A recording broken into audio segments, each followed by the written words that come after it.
एक सच्चे संत का हृदय कैसा होना चाहिए? कोमल, करुणामय या कठोर? तो करुणा अगर नहीं होगा तो वो कैसे संत कहलाएगा? जिसके अंदर कठोरता है, क्रूरता है, कपटता है, कामुकता है, क्रोध है, वो संत हो ही नहीं सकता। एक तो संत ऐसा है कि महाराज जी सब समाज को अपने वाणी से, अपने वचनों से सबको प्रकाशित कर रहा है, और एक संत वो कि जो घर घर जाके मिनी सत्संग कर रहा है। तो असली संत कौन था महाराज? हमारे सनातन सभ्यता में कहा गया है संत की असली परिभाषा वसुधैव कुटुंबकम है, जो अपने संपूर्ण वसुधा को अपने कुटुंब मानता है, जो यह वेद की उद्गार करता है कि सर्वे भवन्तु सुखिना, सर्वे सन्तु निरामया, सर्वे भद्राणि पश्यन्तु माँ कश्चित् दुख भाव। ये भाव को रखने वाला व्यक्ति ही संत है, चाहे वो किसी भी आश्रम में क्यों ना हो, चाहे ब्रह्मचारी हो, गृहस्थ हो, वानप्रस्थी हो, सन्यासी हो, या नारी हो या पुरुष हो, लेकिन यह भाव होना चाहिए उसके अंदर, तभी वो संत कहला सकता है। आजकल आप देख रहे हैं कि पूज्य प्रातः सिमरिये प्रेमानंद जी महाराज जी बात कर रहे हैं जी, और उन्होंने पूरे जन जन मानस को एक राधा नाम की लहर उन्होंने जो बरसाई है सीढ़ी की कृपा से। जी 24 घंटे आप काउंटर लेके घूम रहे हो जी और लोगों को बता रहे हो कि हमने इतने नाम जाप कर लिए। जी। तो वो पतन का है, पतन होगा महाराज जी उससे? पतन? हाँ, जैसे सपोज करो मैंने 1 लाख नाम जाप किया, अब मैं हर जगह किसी को बता रहा हूँ कि मैंने इतना नाम जाप किया, तो कहीं ना कहीं वो धीरे धीरे बाधा बनेगा। निश्चय। देखिए, भक्ति एक प्रदर्शन नहीं है, एक दर्शन है।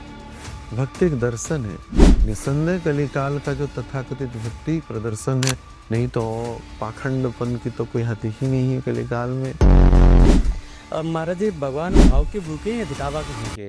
निसंदेह भाव के भूखे। भगवान का नाम ही भावग्राही जनार्दन है। तो दिखावा को बिल्कुल नहीं पसंद करते। तो दिखावटी जो भक्ति है वो केवल धरा का धरा रह जाता है। वो राजाधिराज राम भी है और सबरी के भी राम है। संत भी ऐसे ही है, हर एक को प्यारे लगते, हर एक को प्रेम करते हैं, वो है संत। नहीं महाराज जी, आजकल हम बात कर रहे हैं कि सोशल मीडिया के ज़माने में हर किसी की, चाहे वो संत हो, चाहे व्रत हो, चाहे कोई भी हो, एवरीबॉडी जी, तो हर किसी को चमकने की एक वो हो गई कि मेरा फोटो लगे हर जगह। तो उसकी लालसा कहीं ना कहीं संत की जो एक साधक है, या संत कह लें या कोई छोटा मोटा साधक है, वो ये बाधक बनता होगा महाराज जी।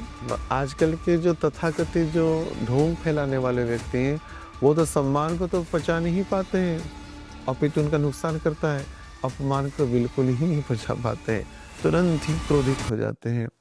तो इसलिए संत की जो वास्तविक जो यह भाव होना चाहिए कि इन सब से वो परे रहे और जन जन का कल्याण के संदर्भ में सोचे। कथा को भी एक प्रोफेशन कर दिया गया है, जो कि बिल्कुल उचित नहीं है। वक्ता का उद्देश्य गलत हो तो वक्ता को उसका दंड मिलेगा, वैसे ही श्रोता का उद्देश्य अगर गलत हो तो भी उसको दंड मिलेगा। कई लोग जो बड़े बड़े हस्ती हैं, कथाकार हैं, उनको लेकर के अपने कार्यक्रम में लाते हैं। छोटे छोटे कथाकार हम देखते हैं, कई प्रचेष्टा करके लाते हैं तो उनकी नेम फेम बढ़े। तो महाराज जी संत भी तो क्या कहते हैं कि नारी से प्रकट हो रहे हैं, उत्पन्न हो रहे हैं। निसंदेह सनातन परंपरा के अनुसार नारी सबसे ज्यादा पूजनीय है, सबसे ज्यादा अग्रगण्य है। क्योंकि हम बात करें तो जैसे नारी की बात हो रही, तो भगवान शिव ने भी एक अर्धनारीश्वर रूप लिया हुआ है।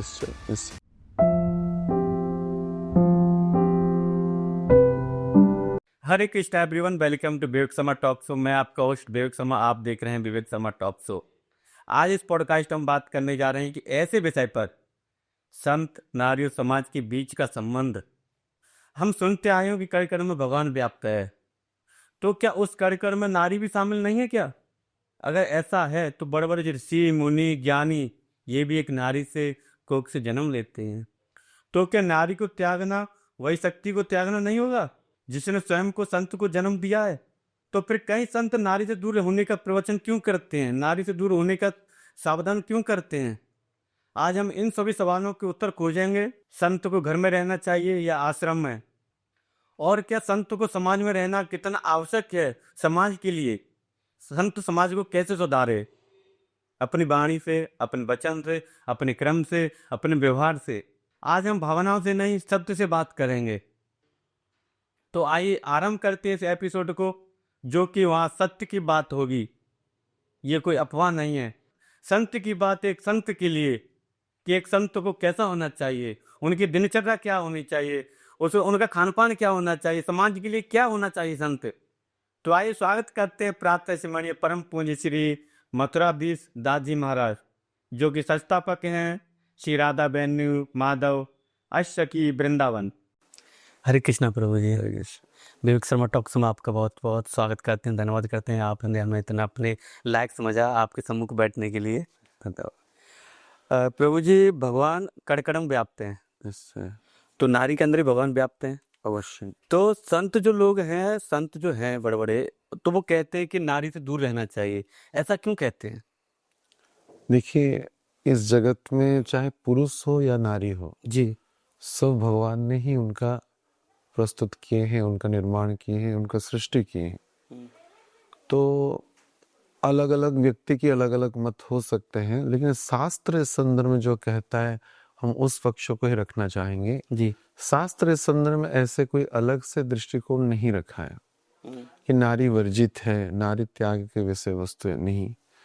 परंतु एक पुरुष के लिए नारी और एक नारी के लिए भी पुरुष, दोनों ही साधन भक्ति के पक्ष में यह उनके लिए बाधक इसलिए हो सकता है क्योंकि जगत में जो आहार निद्रा भय मैथुन है, पुरुष स्त्री के समाहित जो शारीरिक विचार जो है, मैथुनाती जो क्रियाएं हैं, उसी संदर्भ को लेते हुए केवल पुरुष को ही स्त्री से नहीं, अपितु स्त्री को भी पुरुष से ही बच के रहना चाहिए, जो इस विरक्त मार्ग के पथिक है, ना कि संत। संत का अनेक अनेक महत्व, अनेक अनेक परिचय हो सकता है।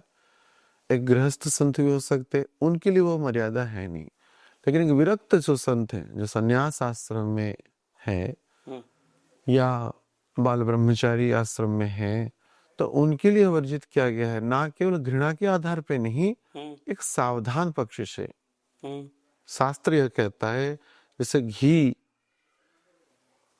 जब अग्नि के संस्पर्श में आता है जैसे पिघल जाता है, वैसे ही अगर कोई पुरुष अगर स्त्री के संदर्भ, तत्सही स्त्री भी पुरुष के संदर्भ में काम पक्षों में अगर आएंगे तो उनके साधन भक्ति के लिए बाधक होगा। इसी संदर्भ को लेते हुए एक वारण पद्धति है, एक विराम कुछ यत्किंचित स्तरों पे दिया गया है, ना कि इस संदर्भ में कोई स्त्रियों को माने उनको निंदित किया गया है या अपमानित किया गया है। यह शास्त्र का पक्ष है। तो महाराज जी, संत भी तो क्या कहते हैं कि नारी से प्रकट हो रहे हैं, उत्पन्न हो रहे हैं। निसंदेह निसंदेह संत भी नारी से प्रकट होते हैं, और हमारे अपितु सनातन सभ्यता में तो नारी को ज्यादा सम्मान दिया गया है। अन्य धर्मों में देखा गया उनको उनकी जो उपासना स्थली है वहां पे जाने पे बारण है, परंतु सनातन सभ्यता में बारण क्या कहे, उस गर्भगृह की उच्च रत्न सिंहासन पे स्वयं नारी अर्थात देवी स्वरूप ही विराजमान है। श्रीमद् भागवतम की 10वें स्कंद में भगवान कृष्ण योगमाया को कहते हैं, जगत में सबसे ज्यादा आप ही पूजित होंगे। कात्यायनी के रूप में, विंध्यवासिनी के रूप में, महामाया के रूप में, देवी के रूप में। हम उनको देवी कहते हैं, माँ कहते हैं। आप देखे होंगे भारत में 51 शक्तिपीठ है जी, जो सती माता के जो दिव्य अंशों से प्रकट हुए हैं। तो वहां पे देखेंगे सबसे ज्यादा भीड़ वहां पे ही। सनातन सभ्यता में तो नारी की अधिक से अधिक मर्यादा है। तो तथाकथित कलिकाल के कुछ व्यक्ति उसको दूषित रूप में पर्यवेक्षण कर रहे हैं, यह उनकी मूर्खता है, अज्ञानता है। परंतु हम सबके लिए सनातन परंपरा के अनुसार नारी सबसे ज्यादा पूजनीय है, सबसे ज्यादा अग्रगण्य है। क्योंकि हम बात करें तो जैसे नारी की बात हो रही है, तो भगवान शिव ने भी एक अर्धनारीश्वर रूप लिया हुआ है। तो उसके बारे में थोड़ा सा आप, जो भगवान शिव का जो अर्धनारीश्वर रूप है, उस पर क्या? देखिए, अर्धनारी नारी जो स्वरूप है, संदर्भ में जैसे शिव पुराण और लिंग पुराण में कथाएं हैं, जो ऋषि जो श्रृंगी थे उनकी अनन्य निष्ठा शिव जी के प्रति थी।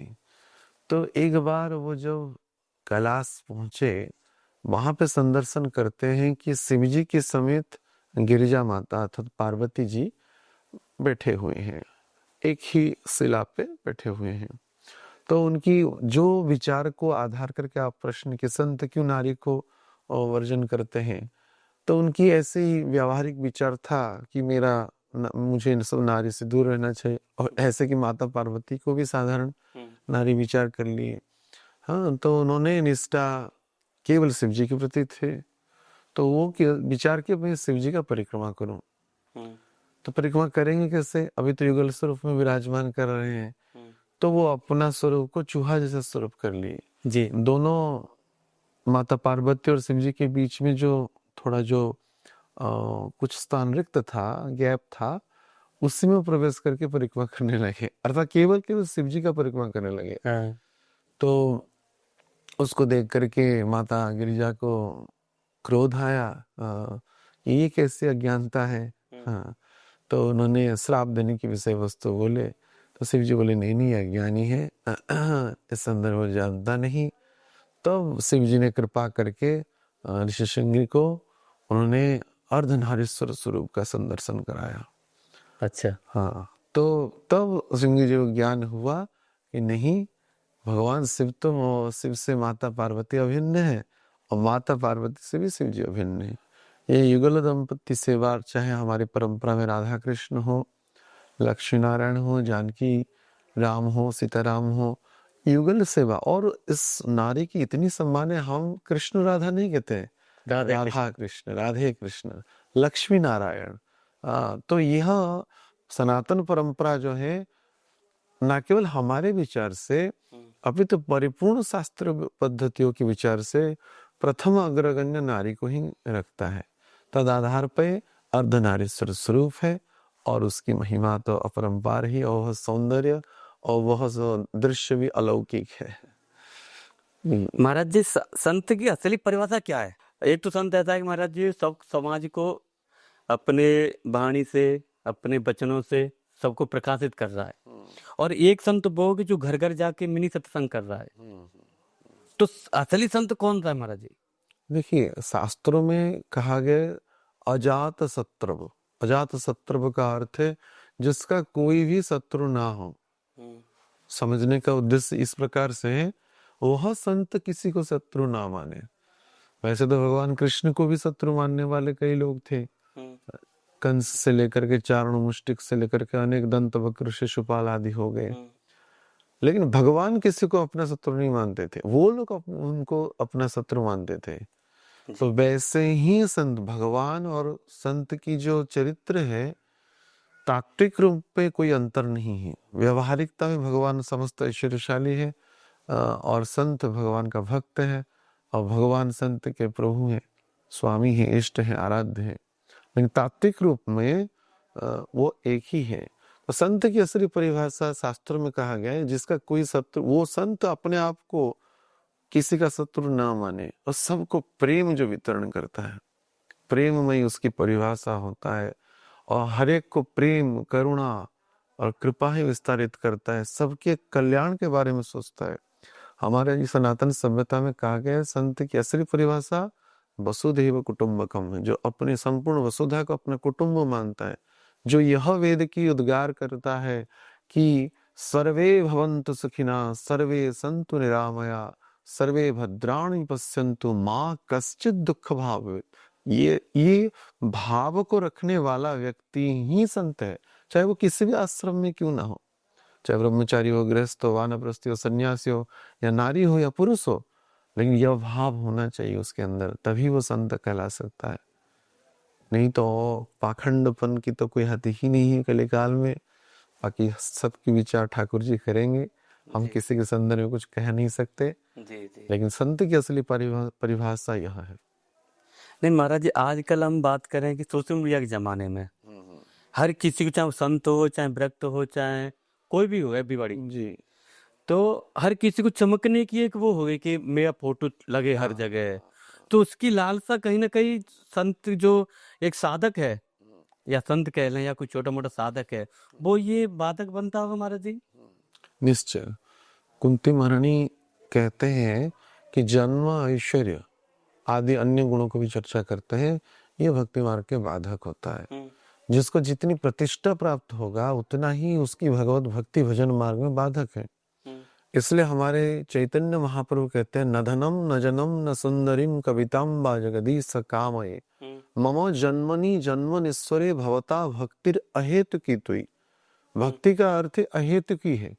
हम्म, तो ये जो हेतु रखने वाले, कारण रखने वाले, लाभ पूजा प्रतिष्ठा को उद्देश्य रखने वाले जो व्यक्ति हैं, वास्तविकता वो संत नहीं है। संत का तो वेशधारी हो सकते हैं, लेकिन वास्तविक संत है निष्काम भाव से रहता है। चाहे वो सम्मान को भी पचाता है और अपमान को भी पचा लेता है, वो है संत।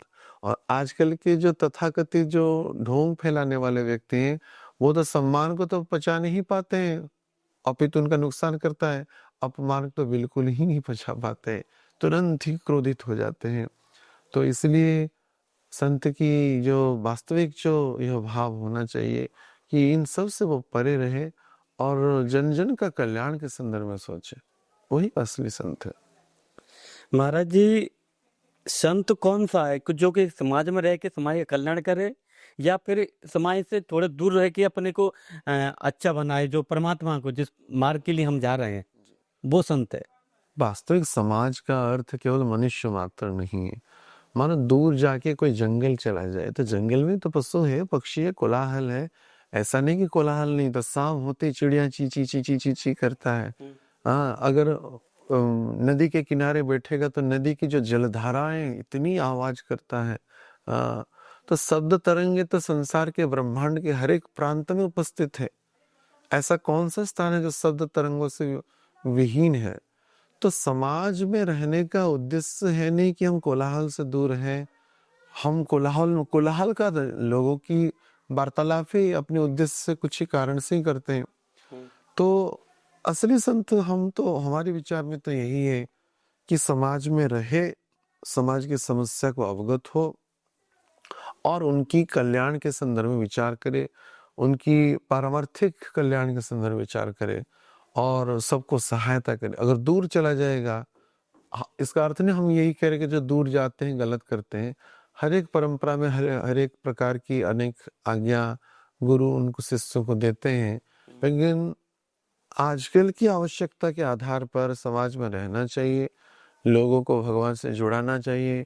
जैसे अनेक संत किए पूर्वों में, वो प्रचार के भगवान का, नाम का, रूप का, गुण का, लीला का, चरित्र का, तभी तो जाके इस संसार में भक्ति की प्राबल्यता वृद्धि हुआ। नारद मुनि पद्म पुराण में कहते हैं कि मैं, हे भक्ति महारानी, मैं आपको स्थापित करूंगा। कहा ना, गृहे गृहे जनी जनी, हर एक घर में स्थापन करूंगा। अगर हर एक घर में स्थापन करना है तो हर एक घर को जाना ही पड़ेगा निसंदेह, ऐसे कोई संशय नहीं। तो इसलिए तो आज की आवश्यकता के अनुसार उसको समाज में रहना चाहिए और समाज की आमूल परिवर्तन के संदर्भ में उसको प्रचेष्टा करना चाहिए। अगर जो संत अपने घर परिवार को त्याग देता है, क्या वो वापस से अपने घर जा सकता है? निसंदेह जा सकता है। शास्त्रों में लिखा गया है, माता की सेवा के लिए संत अवश्य ही जा सकता है। अर्थात यहाँ पे संत की परिभाषा अगर विरक्त आश्रम का, अर्थात सन्यासी आश्रम का हो, तो निसंदेह उसको जाना चाहिए और सेवा करना चाहिए। लेकिन सर्वोपरि गुरु की आज्ञा होता है, गुरु की जो आज्ञा है वही करना चाहिए।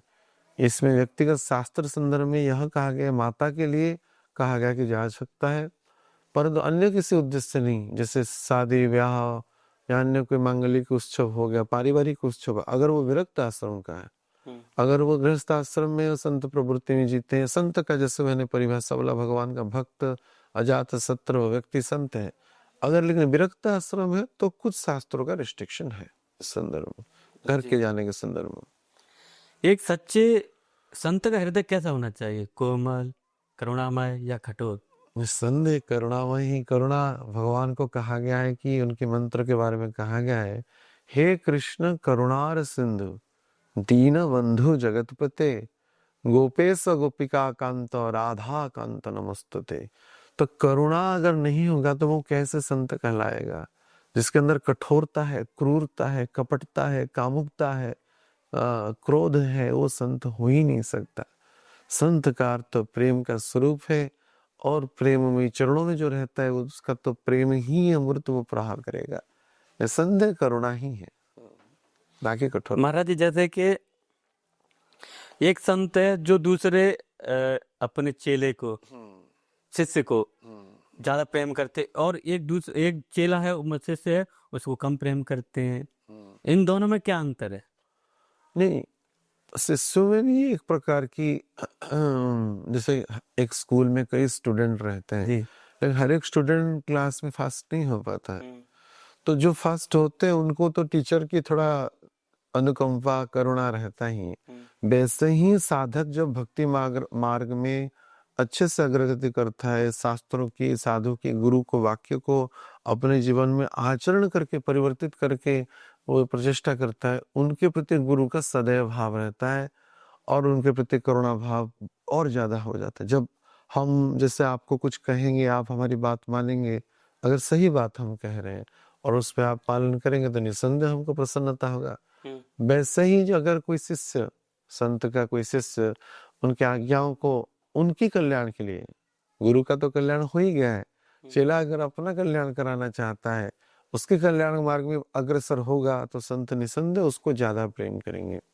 इसका अर्थ नहीं कि अन्य किसी को कम प्रेम करते हैं, व्यावहारिकता में वो कृपा उन पर ज्यादा बरस जाता है। हाथ फैलाएंगे तो निसंदेह हाथ में तो कुछ ना आ ही जाएगा, ऐसे रिक्त रखेंगे तो गिर ही जाएगा, ऐसे ही बात है जी। जैसे महाराज जी अभी मैं कि आजकल आप देख रहे हैं कि पूज्य प्रातः सिमरिये प्रेमानंद जी महाराज जी बात कर रहे हैं जी जी और उन्होंने पूरे जन मानस को एक राधा नाम की लहर उन्होंने जो बरसाई है श्री जी की कृपा से जी। तो जैसे सपोज करो मैं नाम जाप कर रहा हूँ, आपके सामने बैठा हूँ, एक समय में दो कार्य हो सकते हैं क्या प्रभु जी? जैसे कि नाम जाप भी करूं और आपसे बात भी करूं। नहीं, साधन पद्धति का अलग अलग अवस्था है जी। जैसे कहते हैं सांसों की माला में सिमरू में तेरा नाम, तो सांस में ठाकुर जी का नाम ले रहा है तो यह सांस जो शरीर में चल रहा है तभी अन्य कार्य भी कर रहा है। जब हर एक सांस की यहाँ पे प्रश्न है, विचार है, तो निसंदेह जैसे कहते हैं ना, हाथ में काम मुख में नाम, तो सेवा करते हुए, कार्य करते हुए, कर्म करते हुए भी भगवान का नाम लिया जा सकता है। इसलिए चैतन्य महाप्रभु कहते तत्रा पिता नियमित स्मरण कालः, काल की कोई बंधन नहीं भगवान के नाम में, भक्ति में। भगवान का नाम स्मरण करते हुए भी, भगवान का सेवा करते हुए भी, अन्य कोई पारिवारिक सेवा करते हुए भी इसको किया जा सकता है, भक्ति को अभ्यास किया जा सकता है। अच्छा महाराज, जैसे कि अब 24 घंटे आप काउंटर लेके घूम रहे हो जी और लोगों को बता रहे हो कि हमने इतने नाम जाप कर लिए, जी। तो वो पतन का है, पतन होगा महाराज उससे? पतन? हाँ, जैसे सपोज करो मैंने 1 लाख नाम जाप किया, अब मैं हर जगह किसी को बता रहा हूँ कि मैंने इतना नाम जाप किया, तो कहीं ना कहीं वो धीरे धीरे बाधा बनेगा। निश्चय। देखिए, भक्ति एक प्रदर्शन नहीं है, एक दर्शन है। भक्ति एक दर्शन है। निसंदेह कलिकाल का जो तथाकथित भक्ति प्रदर्शन है, आज हमने निर्जला है 64 माला जप किया तो व्हाट्सएप ग्रुप में अनेकों को भेज रहे हैं कि मैं ये क्या कर लिया, वो कर लिया। एक सहायता का दृष्टिकोण में, उत्साह का दृष्टिकोण में कोई कहता है अहंकार को छोड़ करके, तो उसमें कोई समस्या नहीं। जैसे पिता कुछ सेवा किया बगीचा का, तो पुत्र को प्रेरित करते तुम कुछ कर लो, तो कहता कि मैं, तो कहने से वो लाभ होता है। परंतु जहां अहंकार का भाव है तो वहां पे अपनी बस बाह्य आडंबर प्रदर्शन करके भक्ति का अभ्यास नहीं करना चाहिए। तात्विक रूप में उन सब चीजों को ग्रहण करना चाहिए, दर्शन ही में जाना चाहिए, ना कि प्रदर्शन में जाना चाहिए। अब महाराज जी, भगवान भाव के भूखे या दिखावा के भूखे? संदेह भाव के भूखे। भगवान का नाम ही भावग्राही जनार्दन है, दिखावा को बिल्कुल नहीं पसंद करते। दिखावटी जो भक्ति है वो केवल धरा का धरा रह जाता है। भाव में भक्ति, चाहे उसके पास ऐश्वर्य हो, उसको कोई जानता हो या ना जानता हो, भगवान उनको ही प्रेम करते हैं जो भाव को ग्रहण करते हैं और भाव के सहित उनकी पूजा करते हैं, आराधना करते हैं। अब महाराज, व्यक्तिगत मेरा ऐसा मानना है कि जैसे सपोज करो आप 24 घंटे में आप काउंटर लेके, एक जैसे आपसे बात हुई थी कि दिखावा, पाखंड, इस बात को मैं भी मानता हूँ कि आप 10 मिनट एकांत में और आप 24 घंटे नाम जाप कर रहे हो, तो मेरे को नहीं लगता कि आप नाम जाप कर रहे हो, किसी से बात भी कर रहे हो, कोई काम ये भी। नहीं करना चाहिए। हमने यहाँ पे यह नहीं कहा कि हर एक समय नाम करने का भाव यह अर्थ है कि बात भी करे और अन्य भगवान नाम को भी करे, वो अपराध है।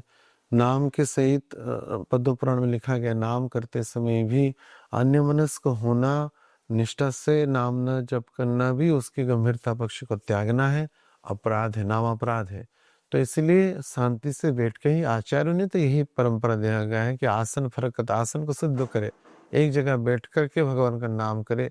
लेकिन किसी कारण, सेवा के कारण, अन्य कर्मों के कारण थकावट है, अन्य कुछ है, तो वो चल के वॉकिंग करके नाम जप कर सकता है। परंतु निष्ठा से स्नान शौचादि क्रियाओं से निवृत्त होकर के भगवान के सामने प्रार्थना करते हुए हरि नाम करे, चाहे जो भी नाम करे, भगवान का नाम करे, तो वही उचित है। घूमे फिर करके भक्ति इतना सही नहीं होता, क्योंकि मन में उसमें चंचलता रहता है। इसी कारण बैठ करके शांत चित्त भाव से ही नाम जप करना है उत्तम पक्ष है।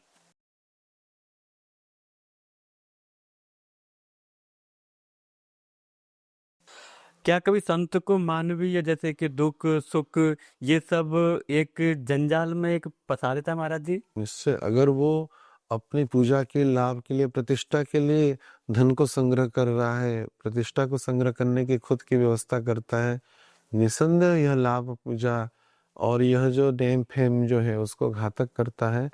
इसलिए भरत महाराज कहते हैं, अर्थ न धर्म न और जगीश जन्म जन्म रुचि राम पदु यह वरदान नान। तो अर्थ धर्म आदि जो भी है वो हमको नहीं चाहिए, भरत महाराज स्वयं कहते हैं। तो यह बाह्य आडंबर जगत कल्याण के लिए तो नहीं है, खुद के कल्याण के लिए है। परंतु कई बार ऐसा भी होता है, शिष्य लोग जो होते हैं प्रेम से संत को, गुरु को कुछ चीज निवेदित करते हैं, तो उसको वो ग्रहण करते हैं। उससे पर वो घास कुसा के आसन में भी बैठ सकते हैं, वो रत्न सिंहासन में बैठ सकते हैं, वो हर एक आसन में बैठ सकते हैं, या बिना आसन का भू आसन पे भी बैठ सकते हैं। उनको कोई छत्र चामर और सिंहासन की आवश्यकता नहीं है। वो राजाधिराज राम भी है और सबरी के भी राम है। संत भी ऐसे ही है, हर एक को प्यारे लगते, हर एक को प्रेम करते, वो है संत। तो उनको कोई बाह्य आडंबर की आवश्यकता नहीं है, लेकिन प्रेम से कोई देता है तो उसको भी ग्रहण करते हैं, निसंदेह ग्रहण करते हैं। जी महाराज जी, आप देख रहे हो कल काल में कि ये भागवत जो हो रहे हैं, भागवत रामायण गीता ये सब हो रही हैं और लाखों की भीड़ जाती है, पर हम सभ्यता की और जो ज्ञान की बात करें उनसे, जैसे भागवत हुई, तो भागवत जो है वो क्या सिखाती है हमें? भगवान के चरणों पर चलने की, पर वहां से उनमें सीख कुछ नहीं आ रही है। इसका कारण क्या है महाराज जी? कारण कि उद्देश्य उनका अलग है, उद्देश्य अलग है। कोई कथा में प्रसाद के लिए बस जाता है। ये पद्म पुराण पहले से भुरुंड श्रेणी के कुछ श्रोता होते हैं, उष्ट श्रेणी की, अलग अलग श्रेणी के बारे में बताया गया, उसको अलग चर्चा किया जा सकता है। परंतु उद्देश्य हमारा जैसा है वो वैसा ही हमारा कार्य सिद्धि होती है। तो इसलिए कथाओं की उद्देश्य जब स्वार्थ सिद्ध हो गया, प्रतिष्ठा सिद्ध हो गया, तब कथा में दोषिता और दोष आ गया। तो शुद्ध भक्तों की जो कथा होता है वही हमारे लिए ग्रहणीय है।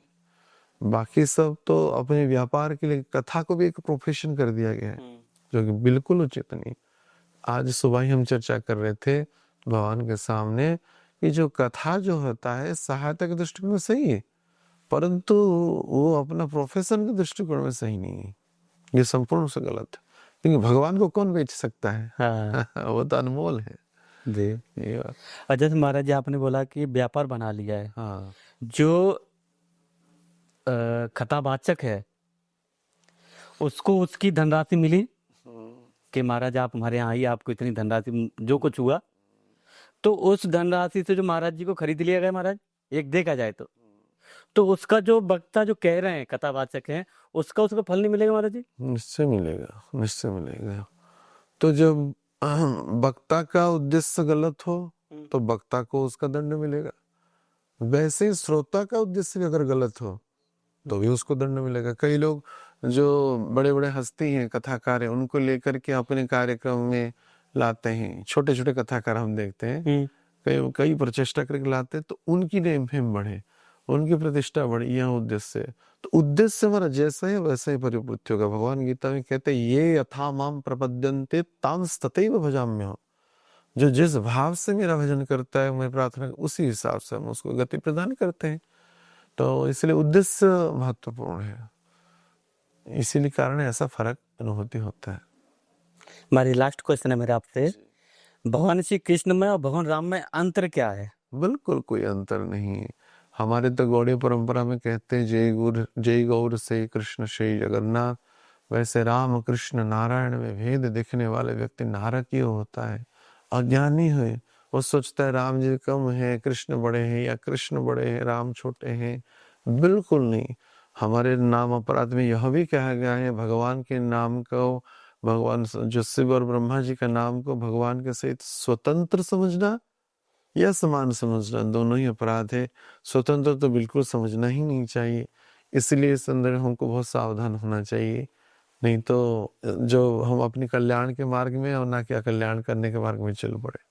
इसलिए सावधान होकर के भजन मार्ग में अग्रसर होना चाहिए। इसलिए एक कि व्यक्ति को एक प्रामाणिक गुरु और एक शुद्ध भक्त और एक अच्छा व्यक्ति की आवश्यकता है, जो उसको इस मार्ग में परिपूर्ण रूप से सहायता कर पाए। जी, हमारे भगवान राम से हम क्या सीख सकते हैं? राम से जी, भगवान राम देखिए, उनको कहा गया मर्यादा पुरुषोत्तम। मर्यादा को पालन करने में कभी भी हिचकिचाए नहीं।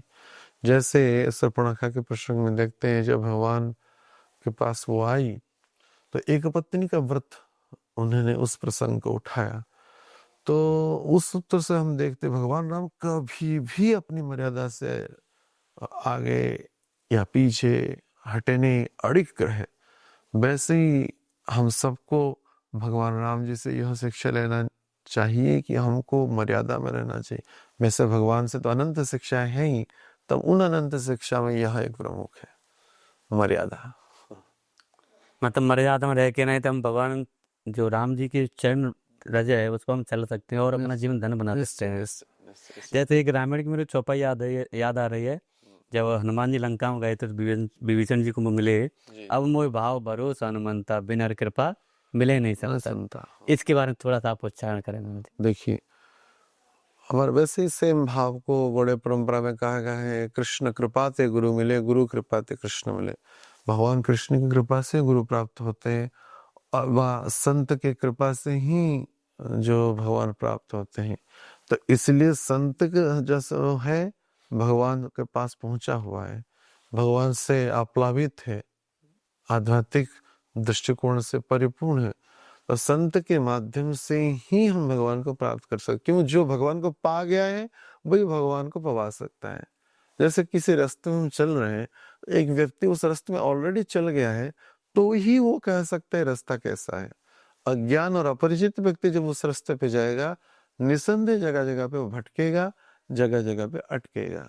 इसलिए जो भटका नहीं है और अटका नहीं है, उनका चरण पकड़ लेगा तो वो भी भटकेगा नहीं, ना अटकेगा। जी जी प्रभु, जैसे मैंने भगवान के ऊपर दर्शन किए, जी। अष्टसखी नाम रखा है ना, अष्टसखी। उनका इस नाम का क्या रहस्य है? अष्टसखी देखिए, भगवान की प्रमुख सखियों में जो राधा रानी की प्रमुख सखियों में अनन्य सखियां हैं।